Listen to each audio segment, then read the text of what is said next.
adjustments to the agenda at this time? Yeah, I'd like to make one. I'd like to discuss the possibility of maybe putting together a study committee to consolidate the elementary schools into one campus. Okay. Did you catch that?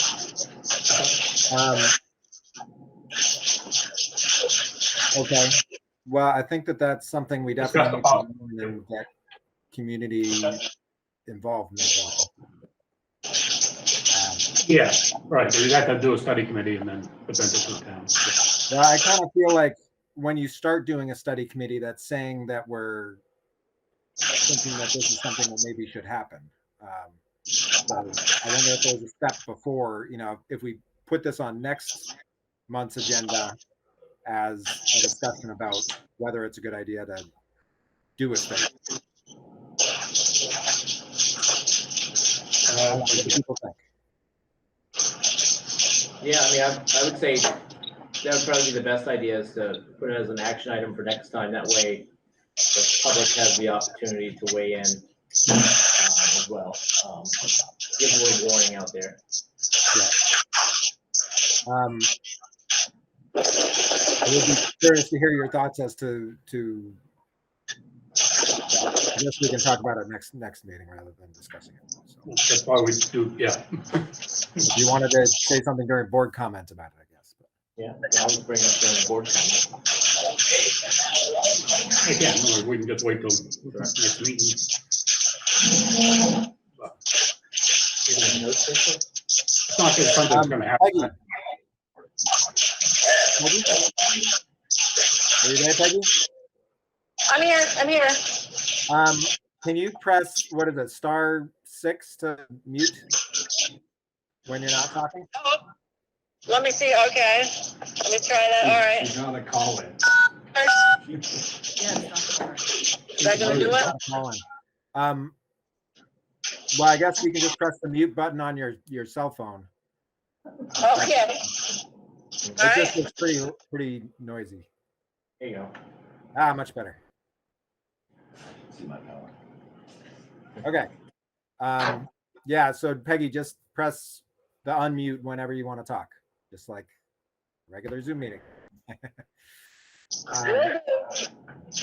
back. Okay. Okay, are there any other adjustments to the agenda? So you're okay with putting that as a discussion item for next meeting, Rodney? Yeah, I'm fine with it. I mean, it's going to take a while, but it's not something that happens right away. Right. And yeah, I think that's something that we need to kind of think about and have some time to prepare and whatnot.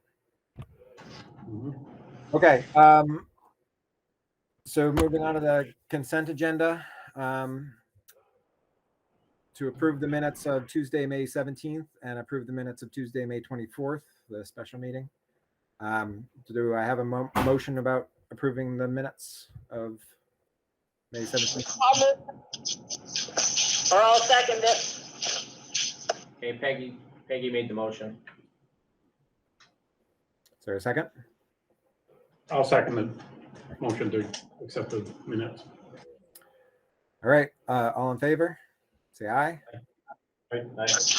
Aye. Motion minutes are accepted. Public comment. Is there any public comment at this time?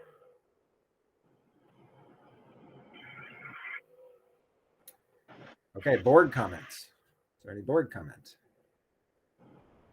Well, I had one kind of along what Rodney was looking at doing for an action item that we could talk about between now and budget season. But being that the Senate currently has a bill in regards to, we'll say it's more on school security and gun control measures that is likely to pass. From what they're saying is there's going to be an opportunity for monies to be used at schools. So I guess they're going to be coming via like the COVID funds and things that are going to be redirected for, and I don't have all the details on what they're going to allow us to use it for, but things like, securing entrances and and opportunities like that throughout the school. So I think it's, with the budget season coming up, I think it's something that we probably should talk about as a whole on, you know, I know each building just needs some normal maintenance type upgrades, but at the same time, there's probably some security type upgrades that we should be thinking about, especially if there's gonna be monies coming available to potentially do these small projects at schools. As well as also just kind of want, maybe it's the opportunity for us to start talking about a little bit about, you know, either a part-time or a full-time potential person to lead our campuses in regards to, you know, security and other types of concerns. Like I just go back to my days. We used to call a person a resource officer. They did other things, but you know, it used to be a police officer that worked from the town that came in and you know, did 4 or 5 or 6 hours a day at the schools, either teaching there or working on other trainings and teachings, as well as working with our teachers and our students in regards to, you know, smoke school and those other things. So I just think it's probably a good opportunity for us to take that up, as I'm sure just about every school in the nation is having these discussions over the next couple months, and see what we want to budget or not budget.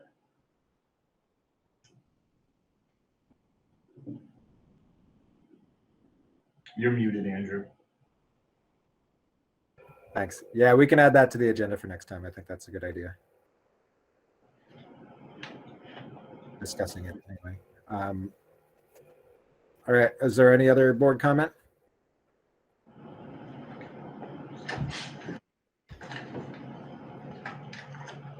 Then we'll move on to the celebration of learning.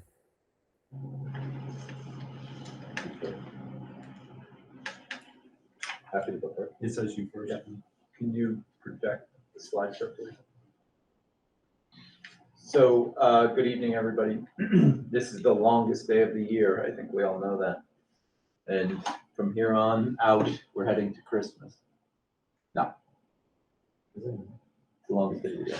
Yeah. It goes down longer, Jeff. Just let me. We lose daylight. All Summer downhill started from at here.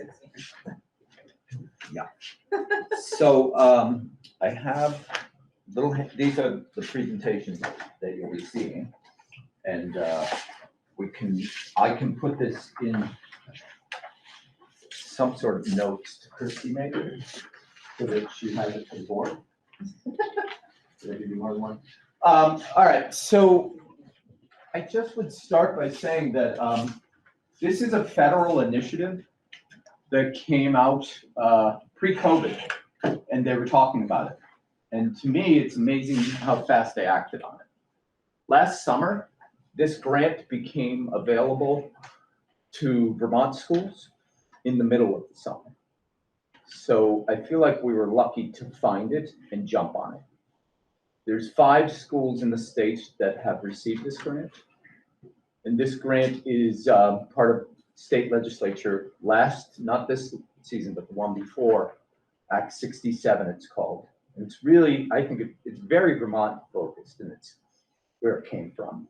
It's about communities and schools working together.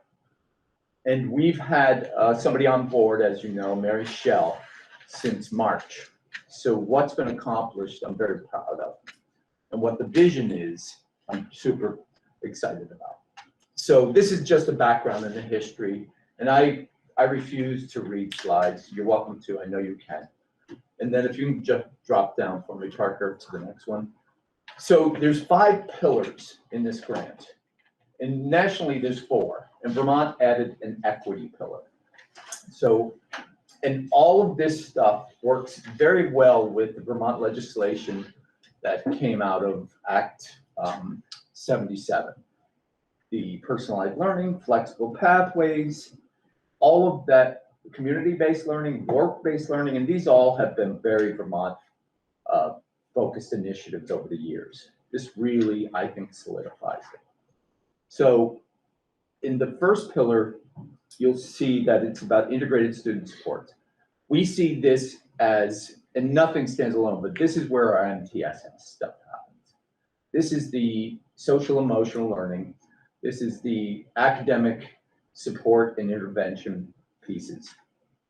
And at our school also, we have in both schools a relationship with Health Hub and with Clara Martin now. And we have a dental van, or is this the van or is that the trailer? Yeah, dental hub trail. And then we have Ronald McDonald we've had in the past, and we would like to figure out how to do that. This grant though, as much as it says student support, this is more than just a school. This is about creating opportunities for folks in the community. So part of the vision is, and we do some of this already, where families can come in and get some sort of medical, dental, or mental health support. We connect families all the time to those things. We have a doctor on campus 2 half days. We have behavioral support every day. So this is the beginning of that.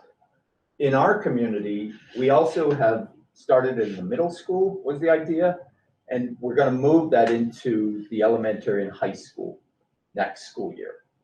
So it's going to become, it will become more and more about both towns and all of our sending towns, because the third year, we want this grant to be an SU, like spider webs all out there, because this at the beginning is a White River Valley Supervisory Union grant.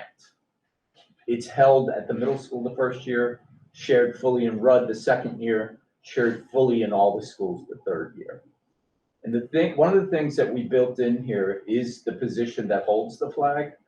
And over the 3 years, RUD picks that position up. I'm not sure how that will work with SU, to be determined. But we've already budgeted, we're in, didn't we enter, are we in the, well, July 1st, we'll be in halfway Half, yeah, we With- budgeted half for the communities. with this community school position. So the other, the pillar 2, the expanded and enriched learning time, this is where we do some pretty exciting things. And this is where we had kids going out into the community, even as COVID was still in our lives, but it was changing. But there'll be more of that. And we can bring people into our community. It's also where we want students to see how they are, their community is also a place to learn. So an example of that on this sheet is that students at the middle school have been collecting a type of plastic that can't be traditionally recycled.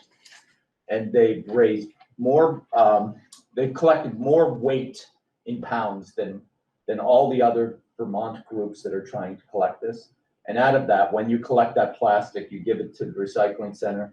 They give you a bench made out of some sort of recycled material after a certain amount of weight. I think we're up to 3 benches.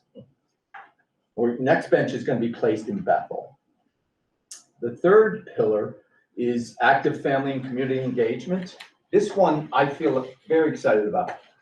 And as an example, I'll just share that I took my mask off after graduation, high school graduation, because I feel like it's a marker. We're more back in the community than ever.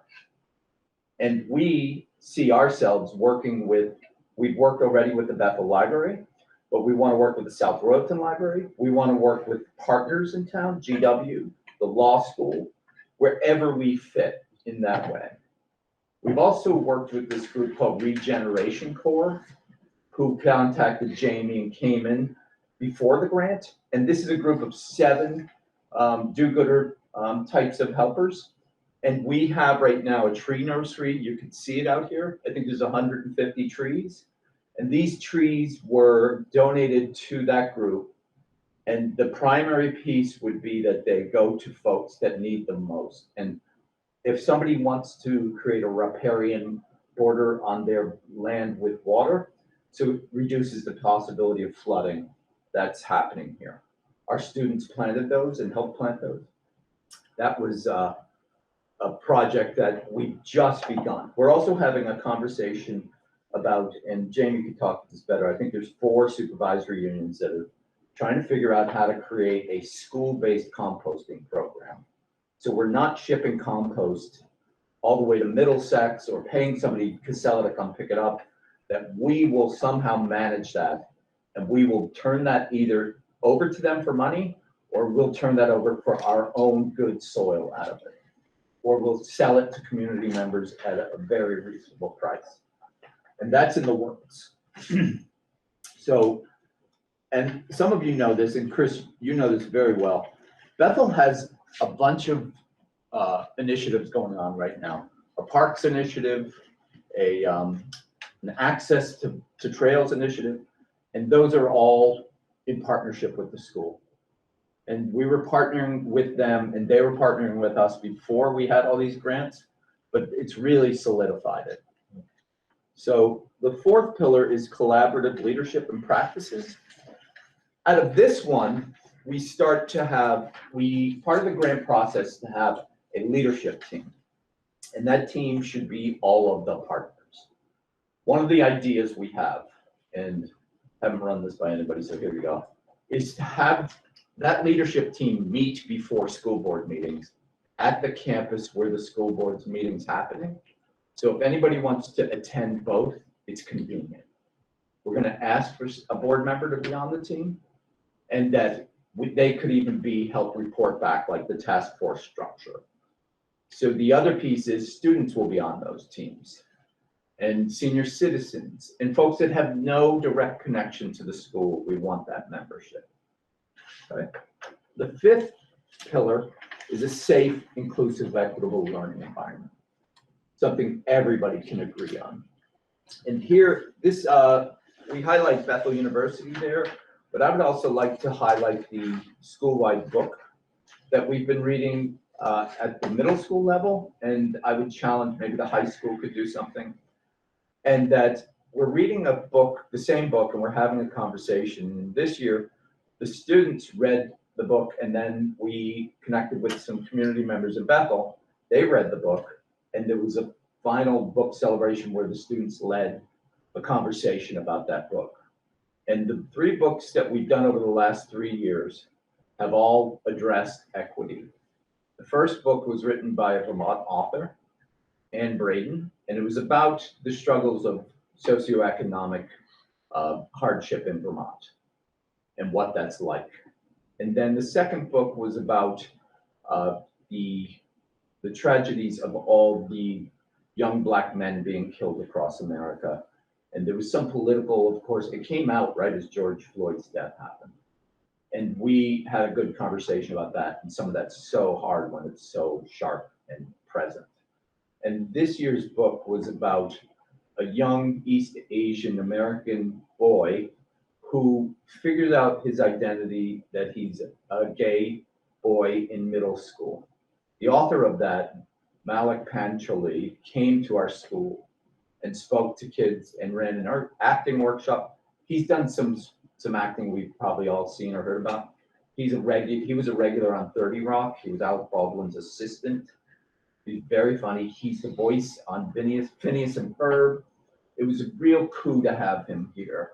And the kids loved it. And he's been to many schools before pandemic and during. And he wrote back to us that he's never experienced more engagement than he did at this school. So I feel like that is one place that we could stop. But the next piece, the next couple slides I think are really important. And they are looking at next year. And that we're gonna really move this towards the high school. And we want to increase the self-directed learning. And with the 2 positions of flexible pathways coordinators on each campus and the work-based learning coordinator, all those pieces are in place. And the high school and the middle school are gonna have sections of their day for teachers, classroom teachers, where they will be available to help facilitate that learning with students and embed it back into their proficiency work. Right? Then the final one is, what's in here that you would like to respond to? There's a lot to this, and there's a lot more to come. I can share tons of documents. I don't want to weigh you down with that, and I can share the links, and I don't want to weigh you down with that. But I brought a document, I think it's 80 pages. It's a community school blueprint, and this came out of some work in Vermont, and this informed the application by the agency for the grant. And it really is the work that we do. It's the work that Vermont does, that we are common sense and practical, and we also want kids to be ready for the real world, but also academically ready for the world. Questions, comments? A lot? I mean, I think the only comment that I have, Owen, and, you know, all my comments are just constructive comments, but, I hope so. but and not just my own opinions of my children. Of course, unfortunately, my only opinions of my children are middle school, so it's not picking on you by any means. No worries. But, you know, I can't wait to see next year in high school and see comparative, but. You guys agree with that. Yeah, well, yes. But I think the challenge that we're having as parents and talking with the parent community is trying to find the right balance between community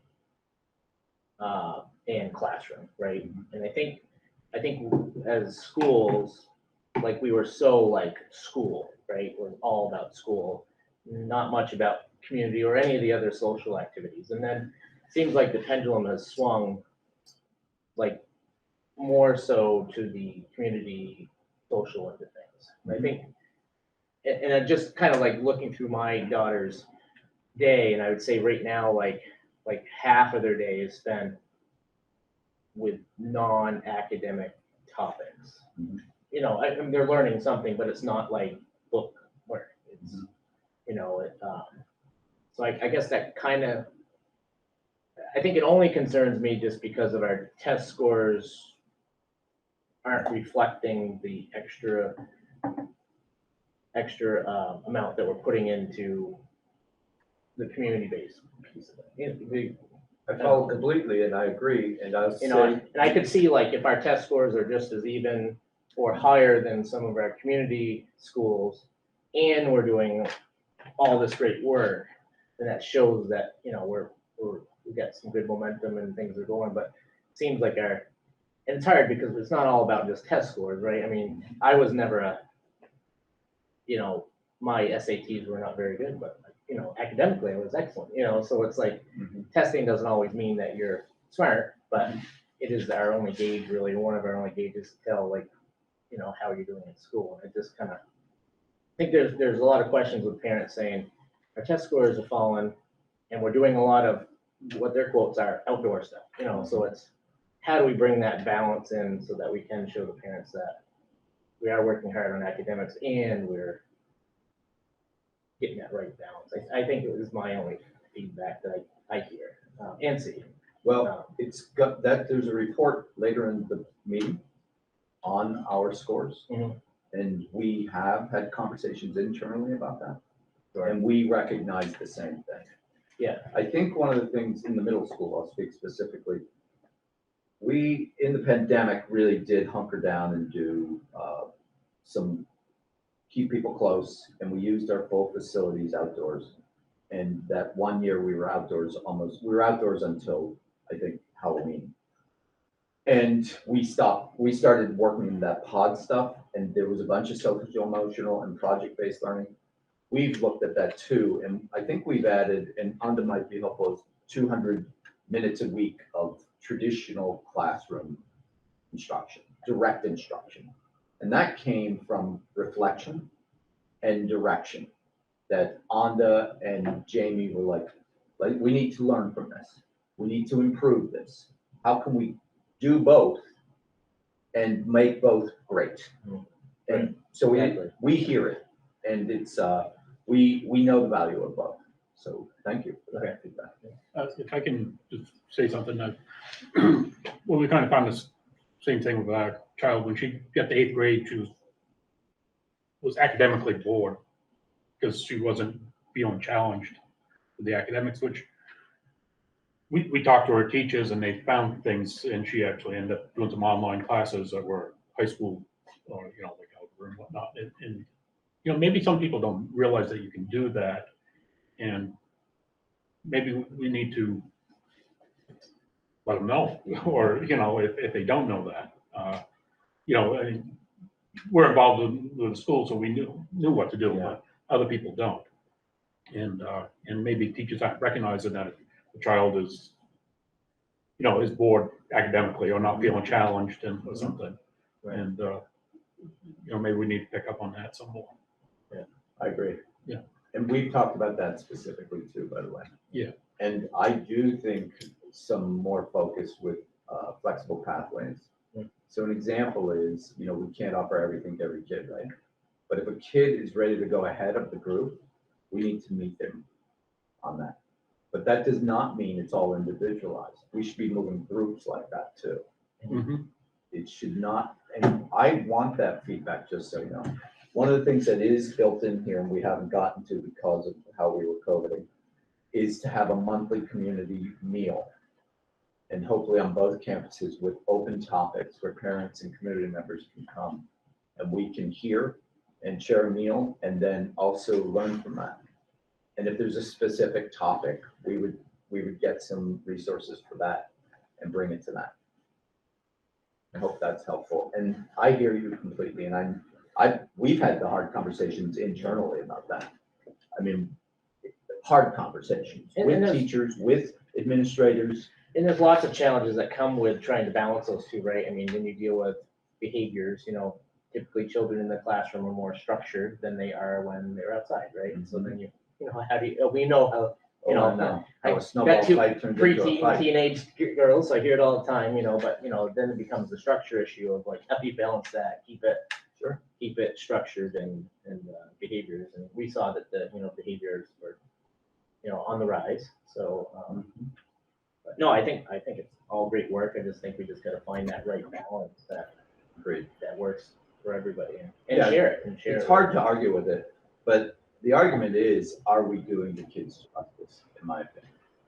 All that social emotional stuff is important. And I think we really saw that schools are doing so much more than just academics, right? In the pandemic, when people needed us to be there so they could work, or needed us to be there so they can get food. We know that, but we are not gonna stop the traditional preparation for being a great scholar. And I think that's kind of, I was having a discussion with a friend earlier today, and I think that's the challenge that we have as a school, is you have that, you know, it used to be there was fine kind of definitions between home and school, right? Yes. And as we've seen, there's become this large hole, right, that somebody's gotta fill, and it seems like more and more gets put onto the schools to try to fill that hole, that void, that maybe some things that normally get taught at home, get taught at school, or, you know, like we're talking about right now, and it becomes challenging, like, you know, what are the borders of the school, and like, how much can we actually do? You know, I mean, we can't do everything. But, you know, we also wanna make sure the kids are educated as best as possible.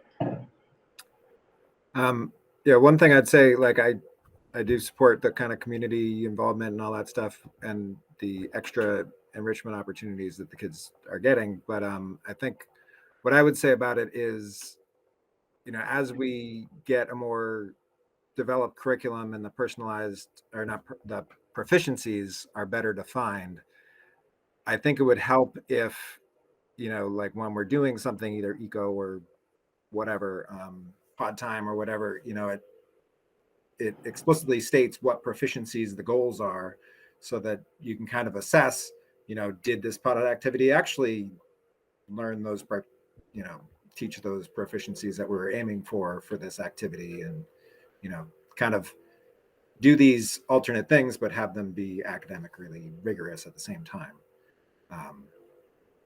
Yeah. Good. Other questions? Ready for the 4th grade? For the celebration of community service, right? Yeah, I think that you can just hit play. Kathy Becker announced it well herself. Did you get to watch it already? No popcorn. Thank you, Parker.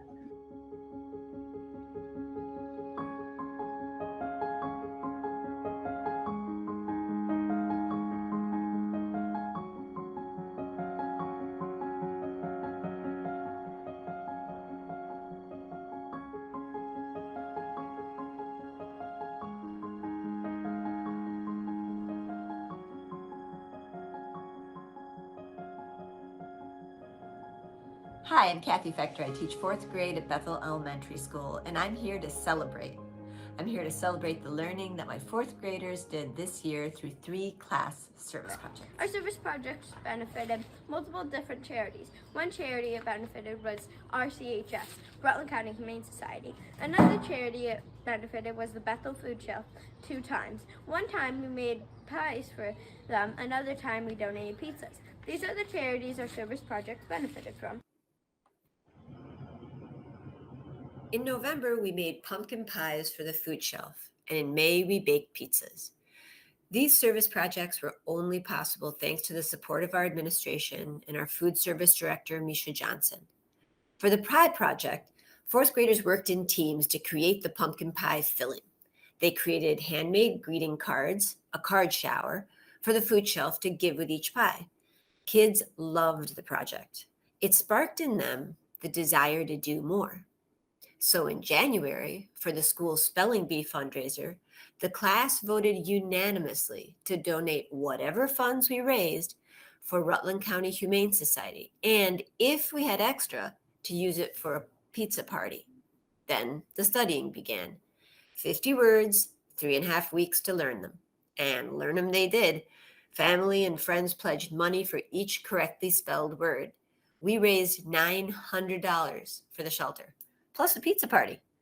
Executive Director Beth Saradarian came to our classroom with her former shelter dog, Tildy, to accept the check.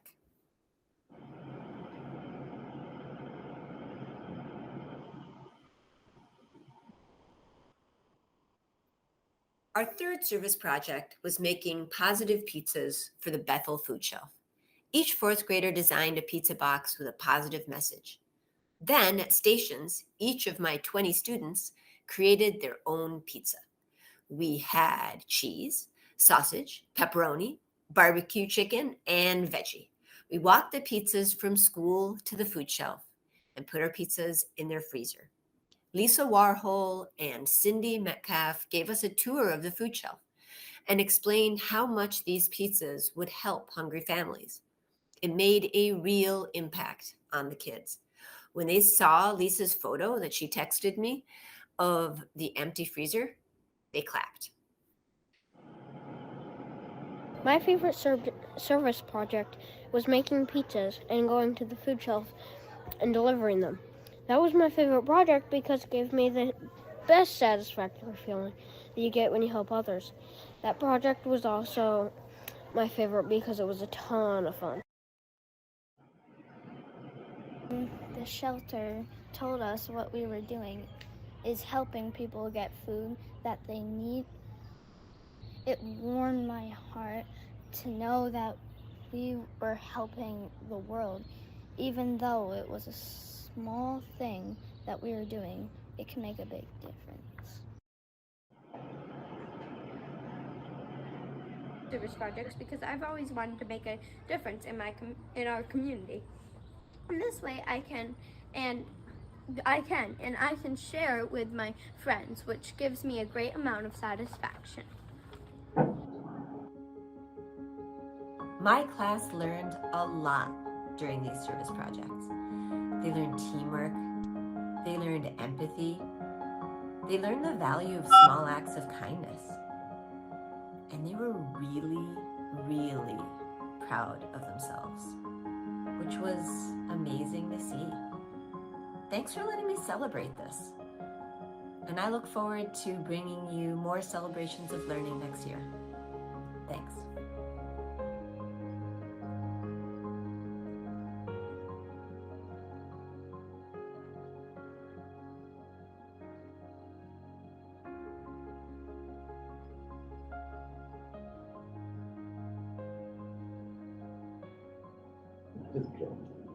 I didn't have to follow it. And I would say that Kathy didn't even put this together as an idea that it should be a celebration of learning until I said, you've done all these things, you should put this together. So I know she couldn't be with us tonight, but she was happy to put it together. I like how she challenged the students to, do a good initiative was to, be successful in their academics that they were doing, right? It was really also nice. I went with them to the food shelf and nice to hear perspective about what the food shelf is for them to be able to see it. And I think for some of them, they didn't know it was there. And I was here also when the Rutland Humane Society came to take a check, and they were so grateful and had never had a class give so much money before. So it was really nice. Yeah, that's great. Thank you for showing us that. Are these all things that were easily celebrated to others? Like, I don't know, like, are we able to put this on Well, the our beautiful webpage or post it on Facebook, or when how the are teachers we do the Wii video, selling we put these? it on Facebook. Yes. Yeah. And my plan is to take, I had put it in my report, is to capture all the SU ones monthly and on our newly revised SU website to actually have a tab that says celebrational learning for each month so that people could access the different schools and get those clips so we can take them out of the board meetings and just clip that so that we do have a historical capturing of those celebrations of learning across the SU as well. I would say just also because it's new, it's hard for me to tell teachers like we want to do celebrations learning, this is what it should look like. So it's really helpful when they pre-record them so I can share it out with the other teachers. And they're like, oh, now I understand what we're supposed to do.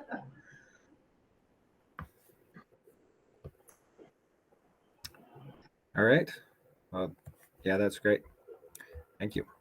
I think we'll on to the superintendent's report now. So you have my report in hand. The only thing I'll add is that we've posted for candidates for both Bethel and Royalton. I did receive an email from Shannon that she's interested in the Royalton position now that she's moved. I think you're on that email too, Andrew. And I have not received anything else yet from Bethel, although I think board members have been putting feelers out. And so I would just say to the board before we end tonight, I would love to try to get a meeting on the books next week.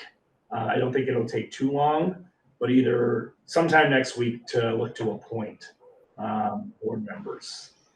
The date that we put in the Herald for folks that they would have to send in a letter of interest was through next Monday. So anytime after next Monday, it would be good to get a meeting on the books to fulfill our obligation of filling those positions within 30 days.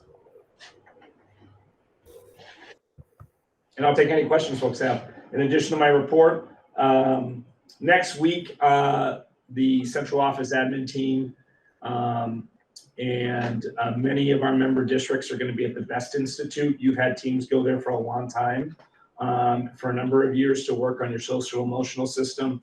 We'll be there with 3 of our member schools. So I'm really looking forward to that. It's in person for the first time in 3 years. Is it 3 years, 2 years? And I just think the energy there is going to be good. I think for educators to get back in the room doing professional development together is really powerful. And you know, there's been a lot of PD that's moved to virtual. I think the power of being in a room with colleagues to do common PD and then common planning is really powerful. So I'm looking forward to that work next week. So I'll be in Killington next week with members of the central office admin team in 3 districts.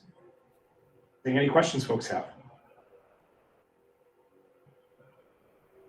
In regards to the mental health clinicians that, you know, the difference between what we have budgeted and what we currently have, you know, on the books is, and I know we can put positions out all we want, but if there's nobody there to answer them, you know, you're not getting it. Is there anything new that you're doing to try and attract individuals either? So we actually contract for school-based clinicians, both through Clear Market and through SAPs through Second Growth, and we do have school clinicians through Health Hub as well. So we essentially have gone out to 3 different providers to see if we could, you know, recruit.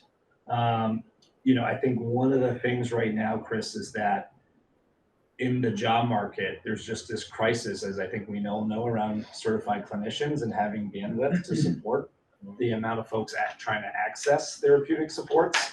One of the big eye openers for me when I joined this SU was just geographically where we're located. there's a lot of private clinicians in Barry, Montpelier, and in Hartford. Those school systems already have relationships with those folks. So an example I can give you, as a principal in Williamstown, I had 10 private clinicians come in to serve my students, and that was at no cost to my district because they had their clients and I could provided them office space.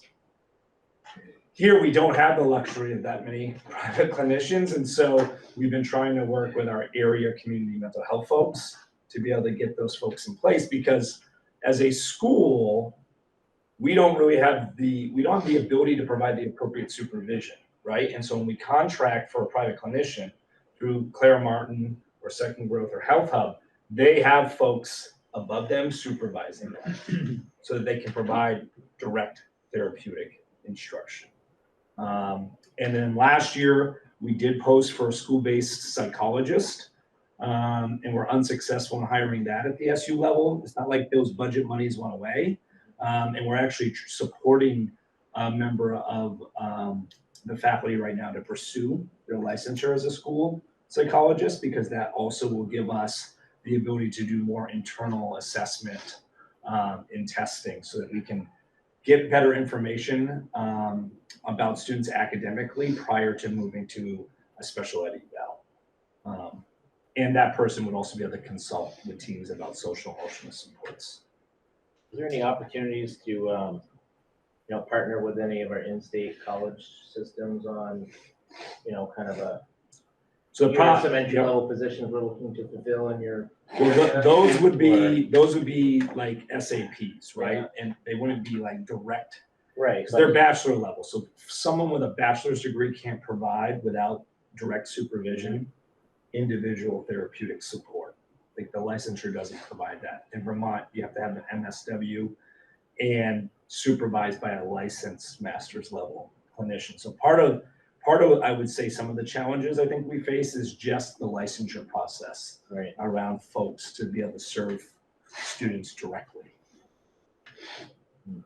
But we certainly have reached out to our in-state colleges for teaching, candidates. And one of the things I'm looking for us to try to foster here in the near term and then longer term is that we really become a laboratory for student teaching for some of our neighboring universities. And it could also work for school counselors as well, but that we really are a placement hub so that we can, one, support folks coming into the teaching profession, but two, it essentially gives us 6 months to interview a candidate. And hopefully we've also sold ourselves to them, right? And so that they decide that WRVSU is where they'd like to stay and be. So far, we've had good luck as an SU here recently hiring Norwich graduates. We were able to hire some Norwich graduates last year who are staying with us. And we had at least one Norwich graduate in this district coming on board this year. I think that's it for this year, but we had a few last year. So.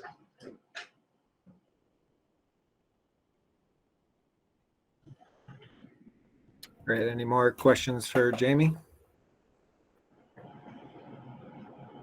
All right, principals. You have a report in hand. Yeah, and Anda, do we have a slideshow or? No, we talked about Not doing the slideshow. That's probably good after the slideshows we just had. We do have our report, and it's, like always, structured by the 3 big goals. And embedded is the spring data report, academic data report. But maybe we go down through and hit a few things and then talk about the data report. Does that make sense? I think the biggest thing that I wanted to say is how we're restructuring our leadership model with regards to MTSS, and so Under the first goal. So Sandy Tracy will be supporting me. So specific MTSS people will be supporting specific program areas instead of like a campus-wide model in the past. Ashley will be supporting Owen in the middle school, and Shane Oaks will be supporting high school next year. That was my big thing. It is a big thing, and it's a big takeaway. And I think we've we've really, again, we're in this model of plan, do, study, act, and reflection, continuous improvement. And we have looked at this and we have talked about it. We have gone round and round of what's best, always with the focus of what's going to serve kids best. And we feel strongly that it's going to be very helpful for us. Okay. So it's more of an internal piece, but I think it's important for everybody to know what's going on at the school, of course. In the goal 2, that's where we have put the link to our monitoring data report. So what if we look at that as the highlight in that goal 2? And shall we, Andrew, why don't you start, if you don't mind? Yeah, I got mine. Garrett, grade wise. So you're welcome to flip through. I think my takeaways as you look at everything is that, well, first of all, we were happy that the elementary school had 93% completion rate for the reading assessment on STAR 360. And in both reading and math, and I'll say in both places, we do see dips in the data, but we have seen growth. So I think we didn't see the growth that we were hoping to see. And then, so what are we going to do about it? This summer, we're having foundations training locally. And this is a specific program that we use universally in our K-3 classrooms that kind of explains what it teaches in the summary. And then we're going to continue working on writing assessments. And then I think more specifically that the literacy interventionists and principals, which would be me, will be taking Lead to Read through the Stern Center during the school year, and also doing some training in another assessment that is new to us that we haven't been using. And then finally, ONDA is offering a fun summer book reading club for some of us. There's some of the graphs up on the. On shifting balances, so that's what we're working on. But you can see the dips. And I would say this is I don't want to make any excuses. I do think that there could have been some assessment fatigue at the end of the year. We've had a lot of assessing at the end.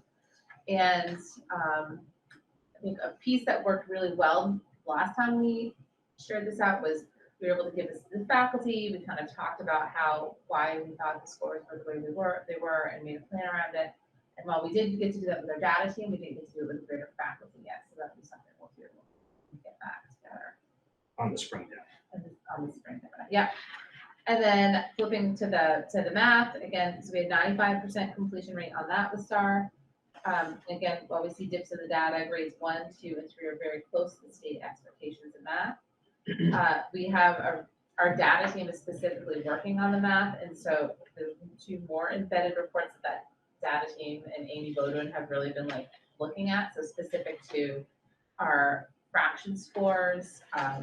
So you're welcome to look at those. Just know that we're not just taking the data, but we're really crunching it even deeper and further, and trying to make plans associated with that.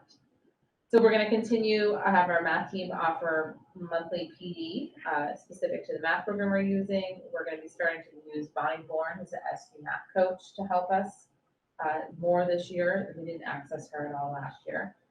Again, the interventionists are going to be trained in an intervention program that's aligned with our Envision Math program, which we have not used yet, which is called Math Diagnostic Intervention System. And then finally, there's a couple more classes that will be offered again to everybody, which is math as a second language, and then the mathematical coherence in elementary grades. So training them up. That is the elementary. I'm happy to answer questions. So I had one question just when I was looking through the graphs. Mm-hmm. And it seems as though, and I don't know what causes it, but if you look through it, it looks like testing scores as you go grades 1 through 4, everything is trending at or above state level. Yeah. And then when we get to 5th grade, it starts to drop off. And then 6, 7, it comes down into a dip, and then 8, it starts coming back up again. Is there a reason for that? You read that right. Is that typical or? I don't know. I think it can be. I will say that another thing that happened because we had so many assessments happening is I don't think we did a good job this go around of really saying, oh, you took that in 8 minutes. I want you to redo it. Yeah. And when we have a little more time, and we're not trying to crunch it all in the end. I think we do a better job of retaking the test and just showing that there's. The first thing that comes to my mind when I see that is that challenge that we still have with the way our school systems are realigned with the sixth grade is now a middle school component instead of one more year in elementary. I didn't know, I mean, then the test results you see like 4 are at the high, and then 5th it starts to dip, and then 6 it comes down, and 7 it's starting to rebound, and 8 we're going back up again. And that lull there, that 3-year period is like a sticking point for us. And it seems like, reading, math, and it's almost the same. Yeah. I think I've talked with you about this before, where it's not unique to RUD. I mean, there's some schools that just do well all the time, but Yeah. I feel like, did we have that conversation, or did I dream that? We certainly did. I mean, I think we see different things happening in different schools, also at different times of the year. And so, I think we had talked in February, we saw a real dip in grade 7 at RUD, particularly in English language arts. And, by the spring, they really rebounded. And so, when we have such small cohorts, a couple of kids can really, make some of the numbers go one way or the other, whether they even, if they're there to take the test and all those things. I do think the more, systematic is figuring out how to better support sort of the academics of our middle school students, because it is not just here in White River, though I think we do want to pay really close attention here about what's happening and how we can better support it. What Owen talked about earlier around instructional time. Again, I think there's a lot of pieces, but I think that will make a big difference. Adding 70 minutes per core class per week is going to help think about how do we both fill any of the skill and knowledge gaps the kids might have from the pandemic, and keep them up to pace and following along with their peers across the SU and across the state. But we did, where we do see some really nice growth in grade 7 and grade 8 in math. I think that's, we're going to take some of those pieces and really expand them out to the other grade levels and the other content areas, and make sure that we are making sort of that consistent growth across all the grades and both content areas and the others that don't show up in these tests. Yeah, I know we've had some discussions in around that. How is 6th grade working for us, right? And that, and you see that. I mean, test scores are what they are, and depending on what time of year and how many get together, but you can kind of see that it kind of goes into the behavior model and the test. I mean, it's all aligned, scarily, the same. So, I just wonder what we can do, or others having the same issues, and or what are others doing that we can take away from theirs? Well, that's to your point about like it's all embedded, right? It's woven together. So if there's a major behavior or trauma thing happening in a group, we probably will see something somewhere else. Yeah. I think the narrative piece that the 3 principals did of like, what did we see and observe from the data? And it's not done in isolation. It's an example. We sit with the math teachers or interventionists and talk about, even though we do it faculty-wide, but to have those smaller group conversations. And I've met several times with Anda about the middle school. And one of the things I think that is important, is proven to be important, is high quality professional development that aligns with what the initiative is. And we are adding the time for direct instruction is going to be key. I think it's going to be so helpful. I don't think there's any one thing though that will change everything. The other one is the PD, and the other one is a commitment to some sort of programming. So like the elementary has Envision math, we need something in the middle school that aligns with that and supports what they're teaching. And Anda's been working with our math teachers specifically on that. Nancy Page, who we all know and love, and Andrew made the point the other day, she's retired 3 times here in 3 years. She retired, and only conveniently or coincidentally, her daughter is a paraeducator who joined us full-time because of the difference in salary scales and all that. And her focus for the last 18 years at the school she was at has been mathematics. So we're going to have a full-time person helping direct instruction with some kids on boosting them And we're gonna work very specifically from these scores and from in-house assessments that will help see the growth. And we did some of that this year with that halftime position, and we saw a lot of growth and academic self-esteem. So I feel good about where we're heading. I feel really happy about where we're at. But there were some modest gains, and that's something, at least some light. Well, that's a challenge that we have. I don't know how many schools have a 6th grade middle school. I'm daring to say that majority of them don't, right? So There are some a lot of 5/8s though. So it is a challenge for us, and you kind of see that. There's a direct correlation there, where you see that, so. Well, I would be curious to see, this is kind of a snapshot right now. Like, so, I want to see, and this is one of the things I'm a little concerned about switching testing programs, because it's not going to be comparing apples to apples next year. Do we see that same dip in 6th grade next year as the 5th graders go up and you have a different cohort in the 6th grade, or do we kind of shift this same pattern over to the right, maybe risen a little bit, but like, I don't think you can just look at 1 year and know if the 6th grade is, the middle school model is the problem, or if it's this particular cohort. So yeah, that, I was trying to look back through the minutes to see if I could find last year's numbers to kind of look at what the shape of it looks like to compare to this year's. See if it's the same dip in the same spot. Because if it is a persistent dip in the same spot, then clearly we have some structural issues that need to be resolved. Versus if it's, this cohort kind of working its way through and we're seeing some growth in it, but it's not back up to state standards yet. So that's one thing I would say on that front. Anda? Yes, thank you. I think that's great. I'm glad you brought that up, Andrew, because I do think that's an important piece to be looking at, is whether it's a kind of a cohort or an instructional gap or a system gap. And I hear what you're saying about switching assessments. We've run both of these assessments in our SU this year. And again, you can't compare, we don't have all the exact same students, obviously, in 2 different schools. I do feel fairly confident that they are measuring the same proficiencies. And so I'm hoping it will translate over. I do think, we're looking at it sort of from that 3,000 foot level. And when our teachers are looking at it, I think, they get to dig into, okay, what questions did the students struggle with? What questions did they get right, but it still took them, 4 minutes to answer it versus, 1 minute.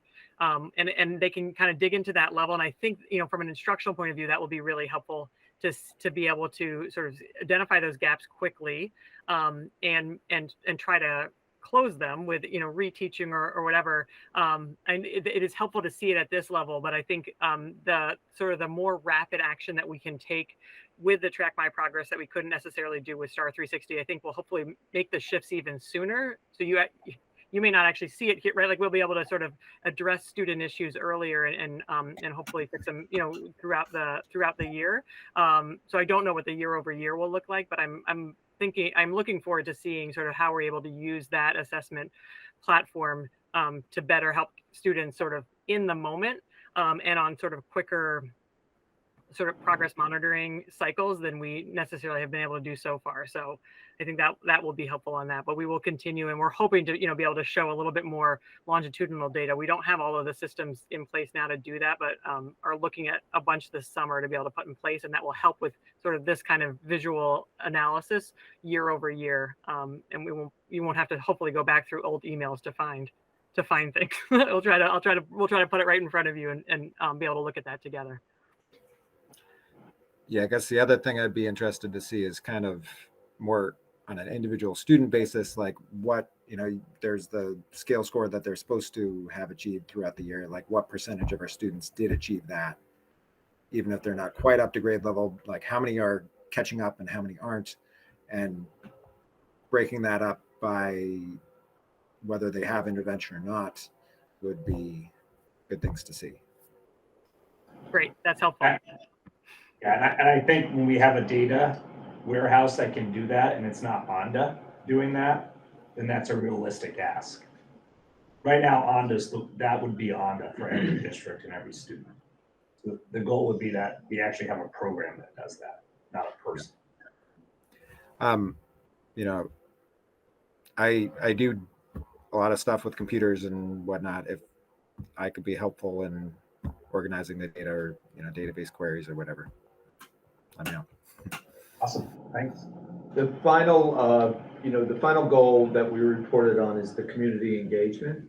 And I'd like to highlight Reed's piece about the scholarship bank that he's helped us build. And on Saturday, several of us were there, and I think we should recognize those graduates and Reed's work with them. And talk about community outreach. It was great outpouring. And I don't need to be the only one that speaks on this. Rodney, you were there. And maybe just, that's how we could end the principal's report. Mind saying a few words of what you saw happen? You had a good seat. Yeah, I did have a good seat. I mean, what exactly would you? I don't know. How was graduation? Yeah, graduation was good. And the fact that they gave over $200,000 out in scholarships was incredible to me. That's a lot of money. And hearing just a couple of kids and seeing how amazed they were when they heard how much total they were getting was really wonderful as well. Yeah, it was nice to come together, even though it was a brisk June day. Windy. Yeah, and I'll just end, I wanted to note just a huge thank you to Reed for all of his work that he's done around the unification of these two high schools over 4 years. He did a wonderful job of graduation, and I think has laid a lot of really great foundational work going into next year. There's some really exciting things happening at the high school around additional offerings and how we're able to structure faculty to support more pathway programming. And he worked really hard this past 6 months to get that in place. And the faculty seem really excited about it. They seem energized about it. And so I just wanted to put a thank you to Reed. Reed will be back in district on Friday. He's using some vacation time right now. He's done a great job with transitional planning with Jeff. Onda provided some good structure for that. I've been meeting with Jeff weekly as well. We have a mentor in place for Jeff, your incoming high school principal, and we'll be celebrating Reed's tenure as an admin team along with a couple other outgoing principals on Friday afternoon. And so, yeah, just thank you to Reed. Thank you.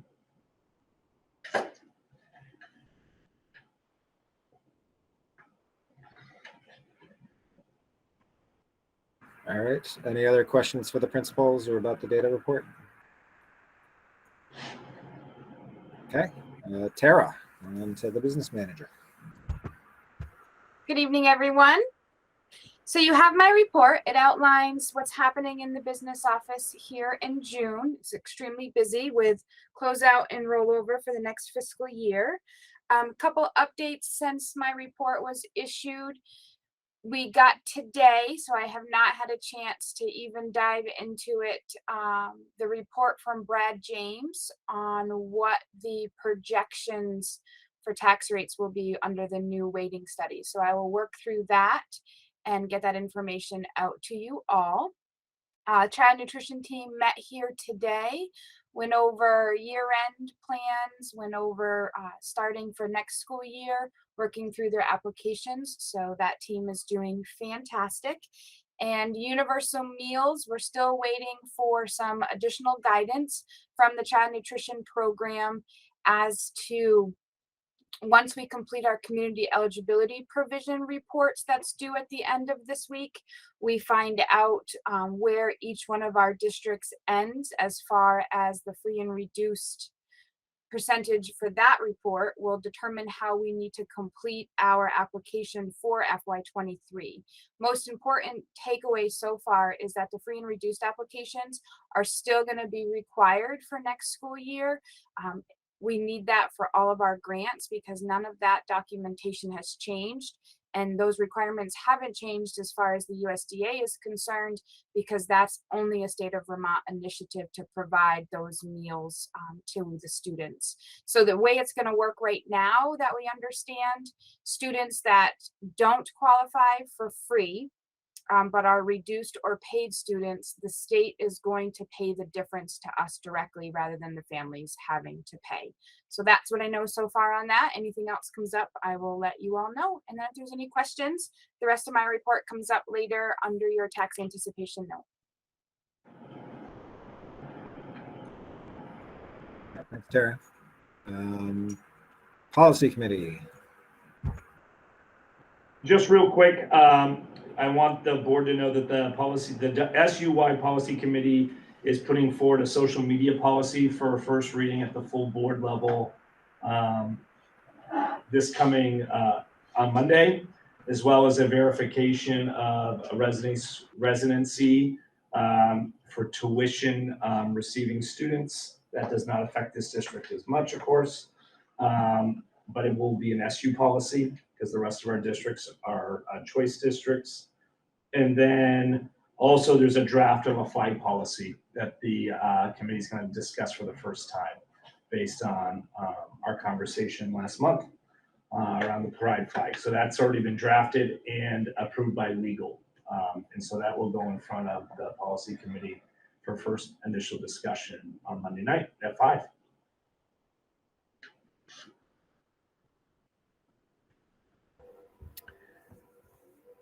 All right. Task force updates, unless there were other questions for the policy committee. Marketing recruitment. Is there somebody who wants to I'm happy. give an update on that? I can go for childcare.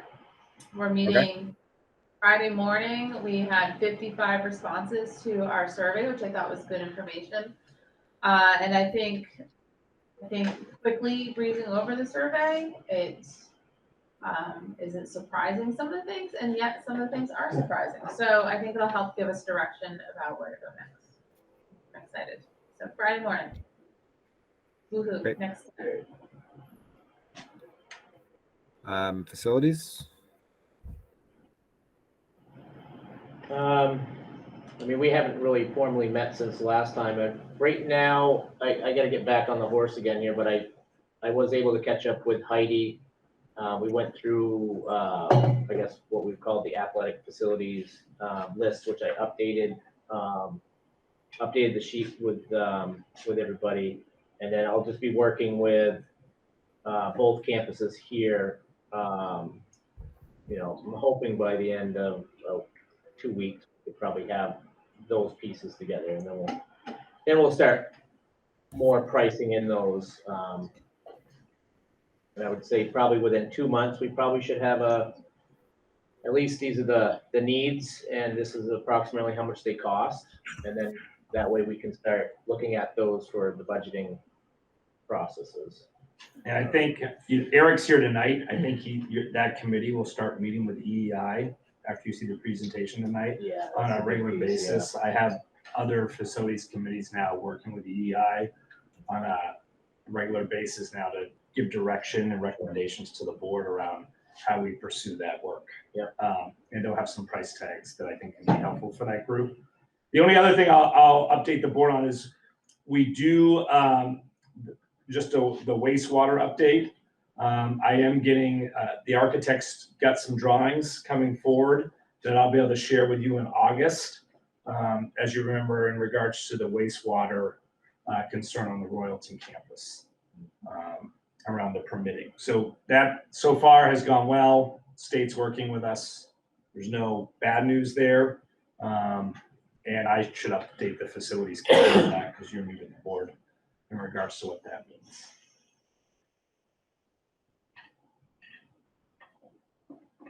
Okay, and nothing really to report from the finance committee.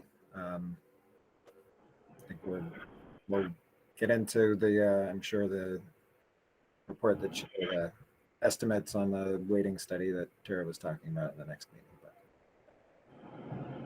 But. Okay, On to discussion items. So timeline for appointments for the vacant board members. Jamie, you talked about the deadline for applications being this upcoming Monday. So really, Yeah, go ahead. I really would just look for the board to, the 4 members of the board, to see if we could hold a special meeting sometime next week, in order to at least try to make 1 appointment, if not 2. Yeah, I'm available any day except for Wednesday. So whenever others want to think they can meet. And I think Tuesday is probably my best day. I guess Monday's out too because of the SU meeting. What do you Is have, Tuesday? Tuesday'd be okay. I could do Tuesday. It's not even like you really need me actually necessarily. So sort of got that process down, I think. Right. So. Are you able to make it, Peggy, on Tuesday?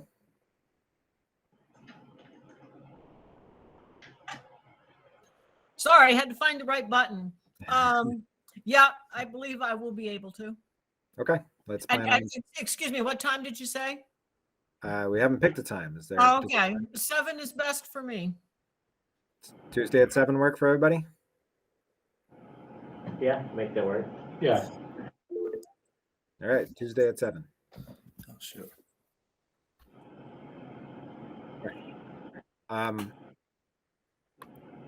Did Eric? Did you have? Yeah, did I miss my opportunity to present? I was having a little bit of computer difficulty. No, that's okay. I think up. Let's see. Yeah, that's actually next, and I think we just finished with this point. So you're up. Sorry about that. I didn't stick on for the last 45 minutes to not get my opportunity to present. So my apologies. And yeah, I just had to switch up my program a little bit. So hopefully you guys can see me now. Yep, you're good. Eric Lafayette with Energy Efficient Investments. Just wanted to reintroduce myself. Next slide. So we're doing a performance contracting for the school district, and what we do is we're similar to a general contractor, but what we really focus on energy and operational savings for the school district. And then we help in assisting in the financing of projects, finding different grants and rebates that are available for these energy projects. We ultimately engineer the projects ourselves, so we do the design in-house. And then we come up with guaranteed savings based on those energy saving measures that I'm going to present to you guys in a little bit. At the end of it, we have a measurement and verification program to ensure the long-term savings of your guys' selected energy saving measures.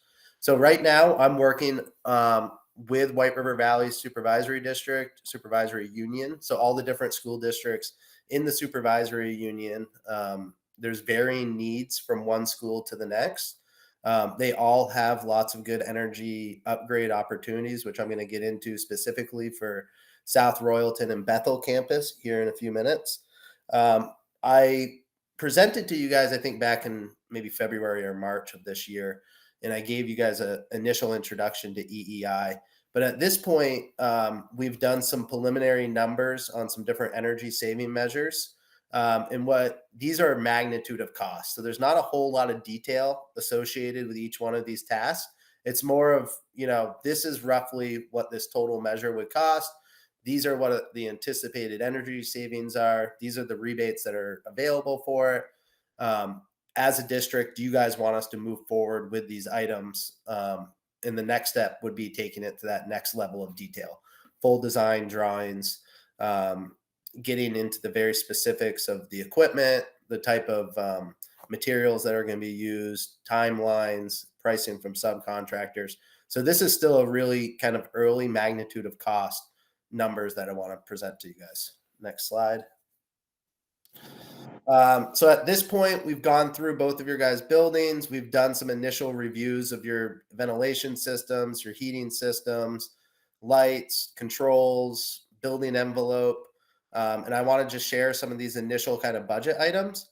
What I'm talking about with Jamie over the next couple months and what he mentioned in his supervisor in his facilities report is getting together and really narrowing down this list of what you guys want us to focus on and what you want us to take to that next step and have it included in our final investment grade audit.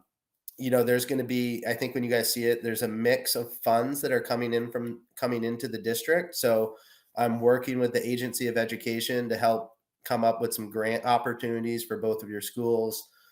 There's ESSER funds within the district that Jamie and the rest of the supervisory union have to determine how to best utilize those funds within the district. And then really my goal over the next few months is trying to present you guys projects that are cost neutral projects that will enhance your guys' facility. So updating your heating systems, updating your controls, doing fuel switch, moving away from oil, going to more sustainable fuels, whether it's a biomass system, wood chip boiler, or propane. Those are all different things that we're going to be looking at in the next few months. Next slide. So jumping into the Bethel campus and the magnitude of cost there, I think the biggest thing at this school, and it's probably you guys are well aware of it, is you have an aging steam system at the school that is past its useful life. You have a steam boiler down in your boiler room. There's literally steam coming back in the condensate lines, which is not efficient at all. So one of the things that we kind of have to decide as a district is, do you guys want to look at just switching over from oil to LP and go with condensing boilers? Or is now the time to switch over to like a pellet based system and get your heating through wood pellets or wood chips? And those are a couple options that, we're going to look at. Obviously with the cost of oil right now, around $5 a gallon, doing a fuel switch to a wood chip boiler has actually a really good payback period. So initial cost would be around $600,000 for a wood chip boiler system as your primary heating source. We would anticipate fuel savings by just the fuel switch of, roughly $55,000 a year. There's also rebates through the state. So Efficiency Vermont will give you money, approximately $25,000 as their max rebate towards a wood chip boiler system. So that's going to have a really nice payback. That's going to be in that, probably 9 to 10 year payback if you went with a wood chip boiler, which would line up really nice with a 15-year lease. There's other issues at the school. You guys have old unit ventilators that were originally electric. Those have been converted to hydronic. They're about 40 years old. So one of the things that, as a district, they kind of need to, when we move away from steam and we move to a hydronic system, we want to update the piping systems. We want to update the terminal units so we're not affecting sorry about that. Had a little visitor for a second. So we're not affecting the new boilers that we put in. So one of the decisions that we'll look at is, do you want to go back with unit ventilators in the classroom, or do you want to go with a central energy recovery unit with like baseboard radiation? One of the reasons why we move away from unit ventilators is, one, there's no energy recovery. So it's 100% outside air coming in, and then you're just exhausting the air. So you don't capture any of that energy through an energy recovery unit. The other reason is just in general, unit ventilators tend to be noisy. They have more issues than a central ERV. So, that's something as a district we have to look at from both ESSER funds, Efficiency Vermont rebates, and other grant opportunities. Do you stick with the unit ventilators, or is now the time to move towards a more central ERV? The central ERV system would be very similar to what you guys have at your middle school right now, where you have the two main units up on the roof that go through and ventilate each one of your classrooms, and then you have perimeter heat around the windows. It provides for a very nice comfort. It's not loud, so there's, it saves the noise in the space. The other nice thing that we can do with that, with a central ERV that we're doing for a lot of schools, is we're adding dehumidification to the ERVs. So they'll come with an integral condensing unit built onto the energy recovery unit, which is a rooftop mounted piece of equipment. So we can actually dehumidify the space at the same time as we're ventilating it. So that's something that we might want to look at as a district as well. Other things going on at Bethel, older gym units, older cafeteria units, a control system. So that's one of the next things that I'm going to be talking about with Jamie, but bringing your school into a district-wide DDC control system, so a web-based control system. Right now, you guys utilize pneumatic controls, which is an air-based system. It uses a compressor that's located in your boiler room, and then it pushes air around the building to change thermostat set points, adjust dampers. It's a system that's been obsolete for about 30 years now. They probably haven't installed a new system since the late 1980s. Few people work on it. Now everything is electronic. So you have electronic actuators. When a control valve calls to open, it's electricity that's opening it, not air from a compressor. So DDC upgrades is certainly something that we're going to be advising the district to move towards.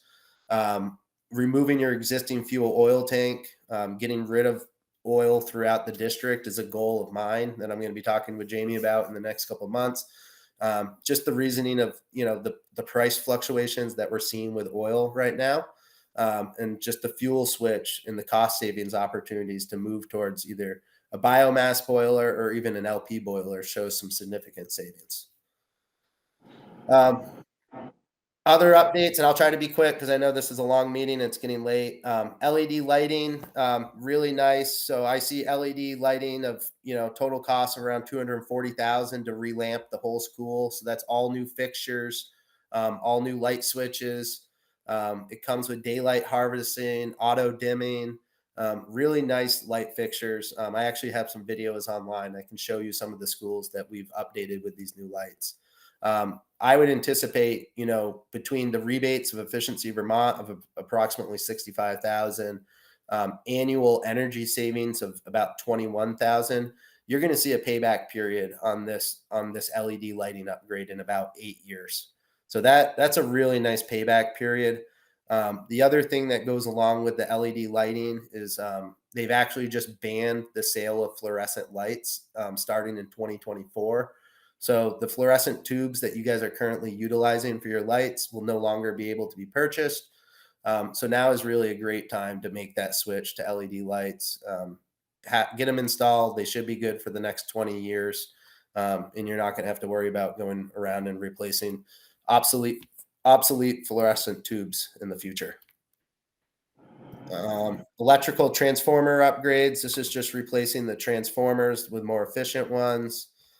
You guys have an aging electrical system at your school. So one of the things that we're going to look into before we recommend doing an HVAC project, we want to make sure that the actual bones of the building, the electrical system can, one, meet the demand, but two, is new enough that you can readily get parts, be able to repair it, update it. So we're going to be looking at all of your different electrical panels, your service entrance, and making sure that it's going to meet your guys' needs into the future. Also looking at solar PV. So finding a spot for a solar system is something that it seems like every district is going to be looking at. So understanding what your needs are from an energy standpoint, and then recommending a solar PV system that will pretty much offset your total electrical needs at the school. Sprinkler systems, replacing exterior doors, replacing ceiling tiles and grids, walking coolers, and paving the bus and parking lanes. These are things that came up during our meeting that really don't have any energy savings that go along with it. They're all stuff that we do for other school districts. We're very well versed in it. That being said, that's not going to be our focus in the next year. Based on conversations with Jamie and understanding the needs at the different schools within the district, we're really going to be focused on energy projects, heating upgrades, ventilation upgrades, controls, stuff that you're going to see has a really nice payback, and hopefully can get done at a cost neutral standpoint for the school district.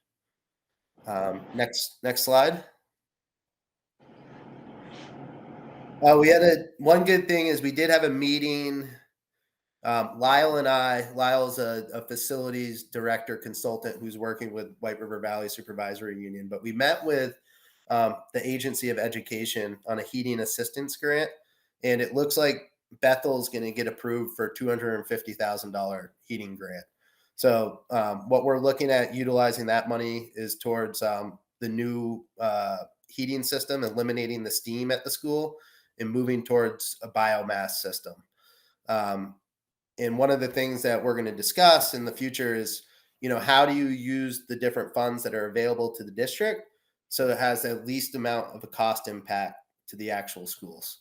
So it might be a mix of, say, leasing the boilers, leasing the LED lights and the controls on a 15-year lease, and then paying for other capital improvements with this Vermont Heating Assistance Grant of $250,000.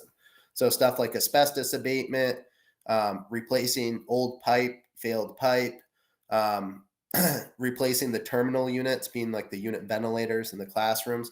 Those really don't have good paybacks, or there's no paybacks associated with the work. So it's tough to justify a lease for that type of stuff. So I think what we're going to look at is using kind of a multitude of different funding sources to help get these projects over the finish line. And then also looking at utilizing potential ESSER funds for ventilation projects in conjunction with the heating upgrades. Next slide. South Royalton campus, same thing, magnitude of cost. This is a school that kind of has a few different eras in it. You walk in and, you think, oh, it's been really well updated. They just had the flood. They've made a lot of improvements to it.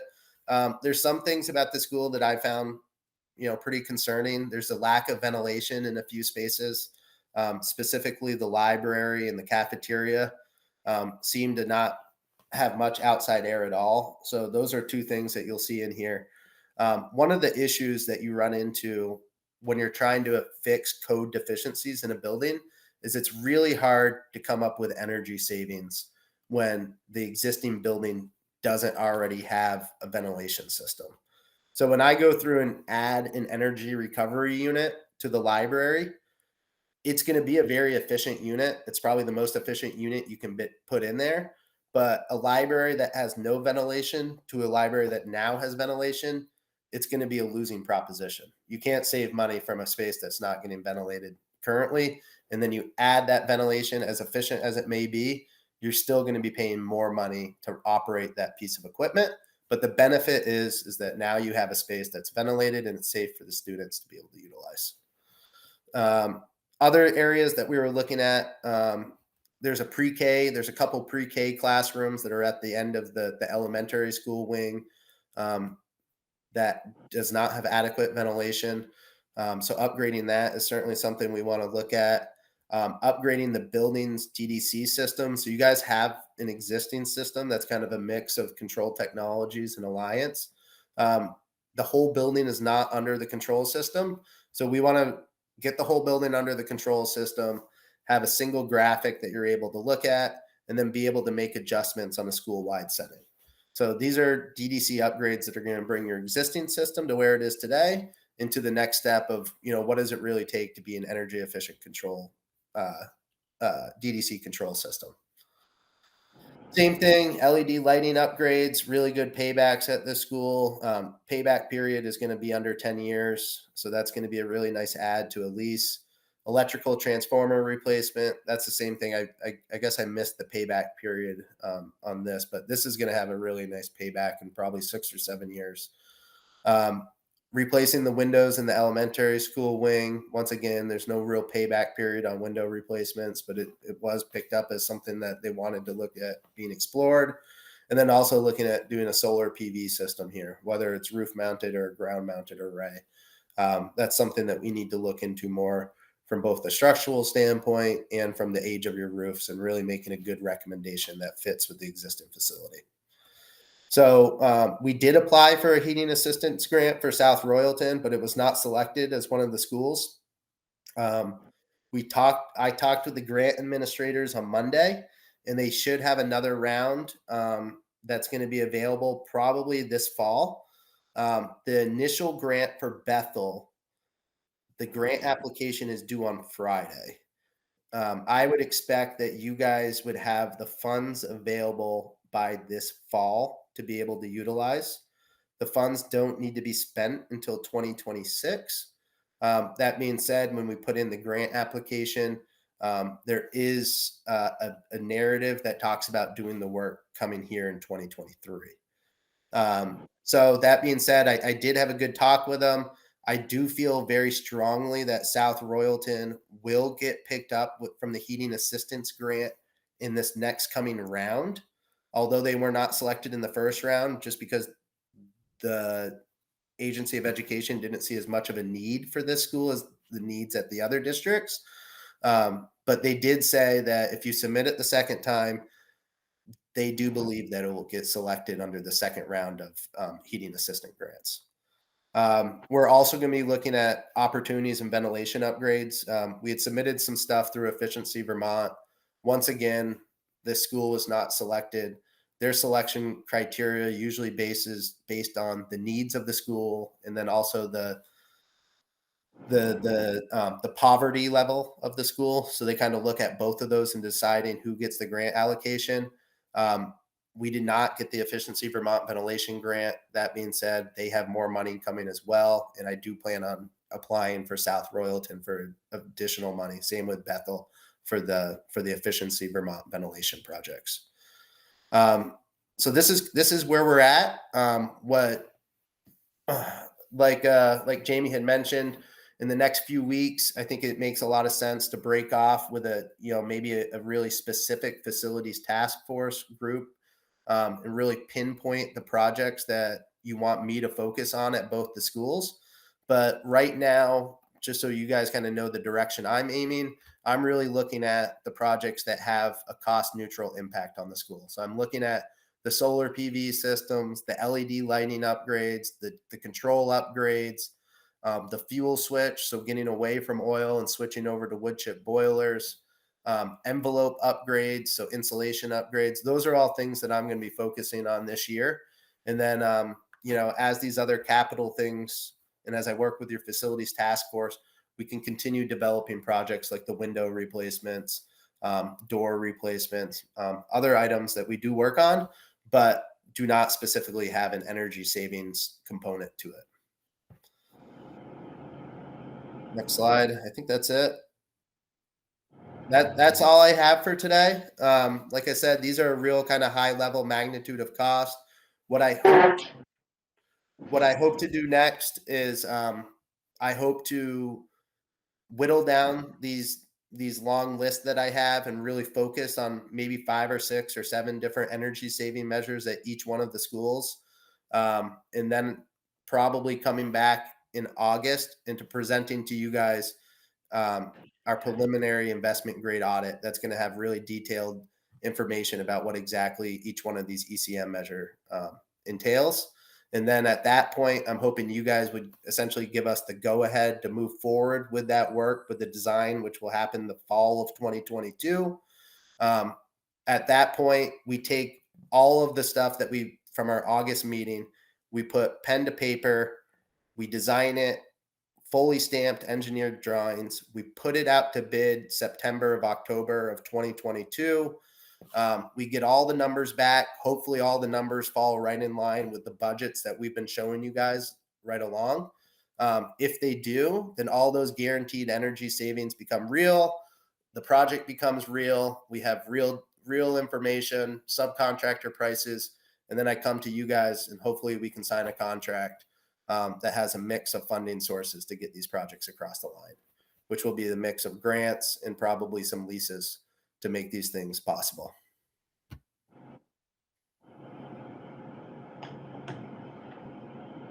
That's all I have. I don't know if anybody has any questions or concerns or thoughts about where we should go next.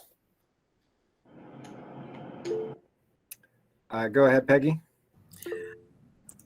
I guess a question or a comment that I have, and you can probably answer this easily, is everything that you've proposed is designed to, of course, save energy, which I thoroughly support, but it's also very electric dependent. What happens when the electricity goes off? Do we have generation facility to be able to keep this stuff going? Or I don't know what actually that's in the water. Yeah, I don't know specifically what you guys have for a generator there. I haven't actually looked into your backup. I know Bethel has a generator on campus. one of the things that we would do during our electrical design, specifically at both South Royalton and at Bethel, I am in the long term, I do want to do wood chip pellet boilers or wood chip boilers at both facilities. There's not a huge electrical need for it. That being said, whenever the power goes out, if we do a full electrical redesign of your buildings, if we deem that's going to be necessary to move forward with the projects, one of the things that we do is we make sure that we know what should be on emergency power and what cannot be on emergency power. And we'll break those panels up to give you guys the opportunity to provide backup generation through a generator or some other way. But yeah, when you're without power, there's not a whole lot these heating systems could do without some type of backup generation, power generation.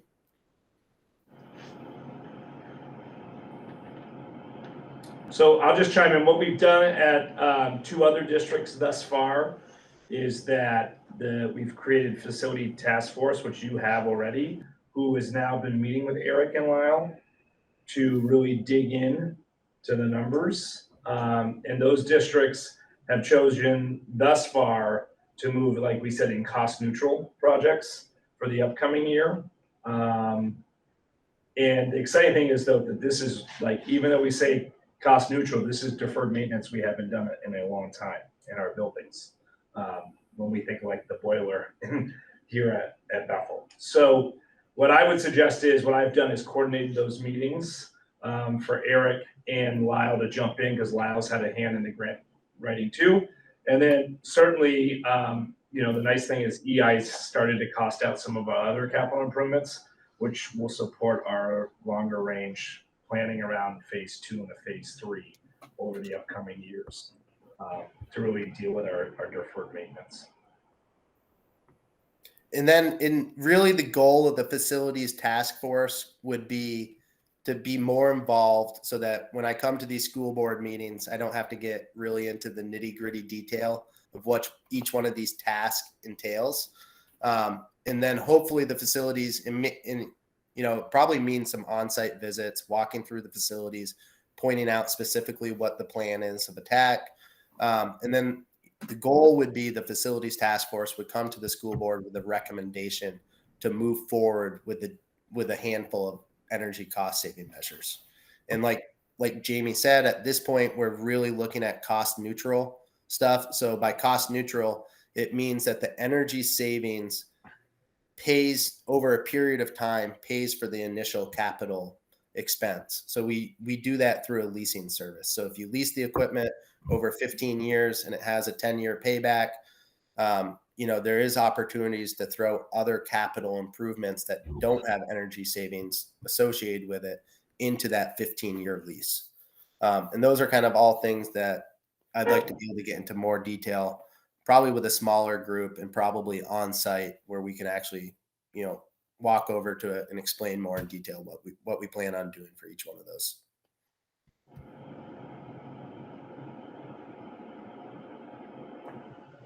Okay. Yeah, that sounds good. Chris, does that sound good for the facilities task force plan? Yeah, no, that sounds good. All right. Are there any other questions for Eric?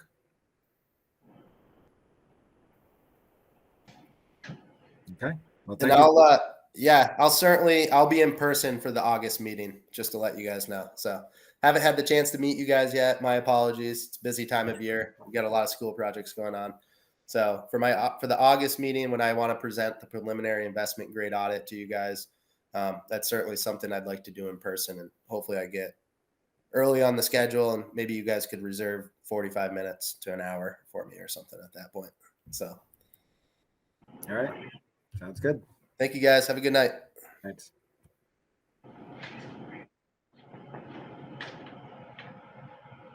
All right. Time for the tan. Tara.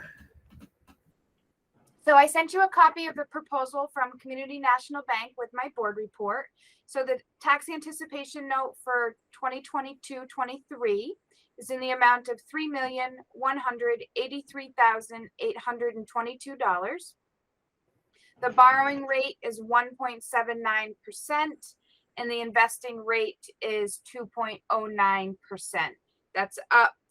Borrowing last year was 1.25. Investing was 1.35.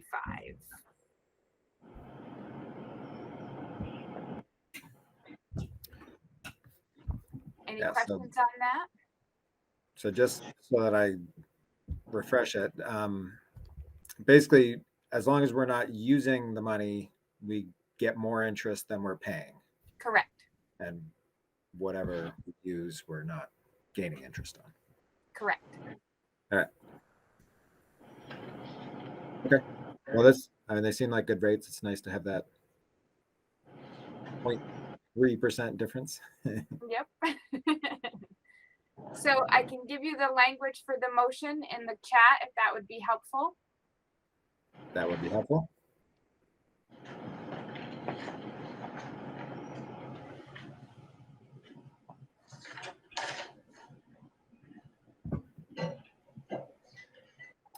While we're waiting for the language, is there any comments on this from anybody else?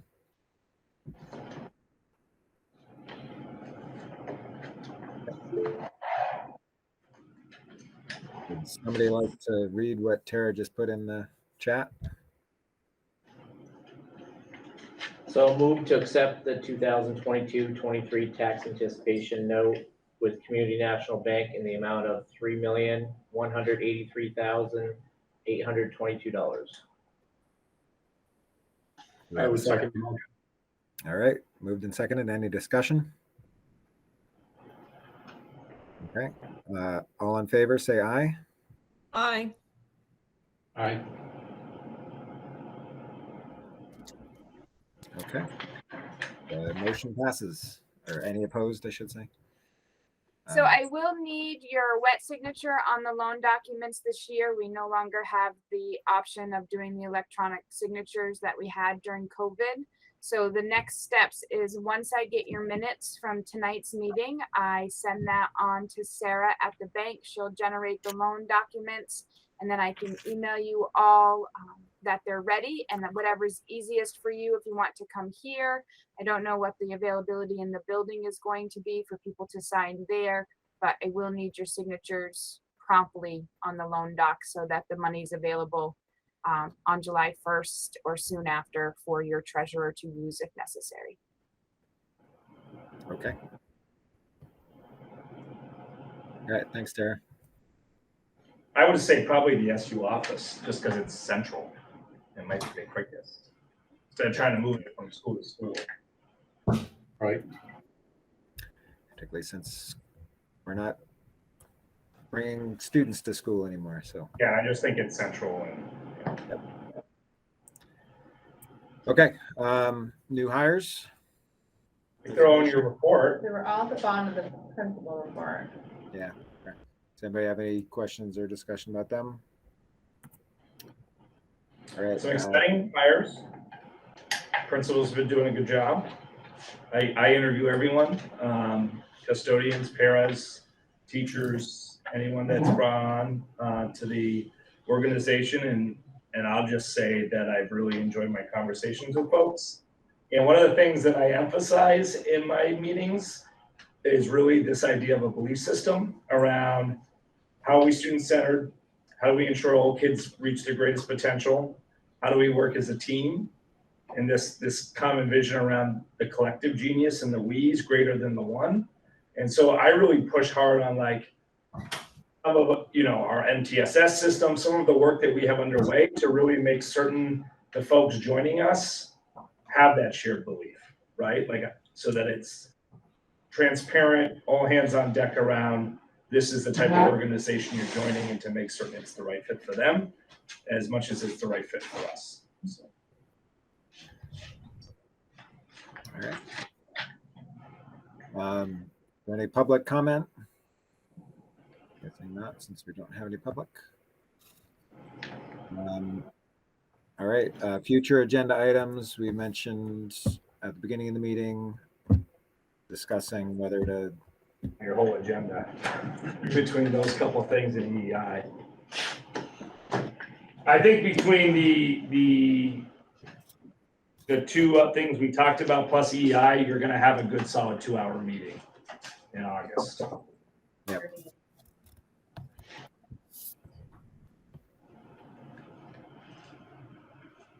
Okay. And yeah, I guess, do we want to schedule a separate kind of retreat like we have in the past? I mean, it probably makes sense. Why don't we talk about that at our meeting after we get a full complement of board members? So just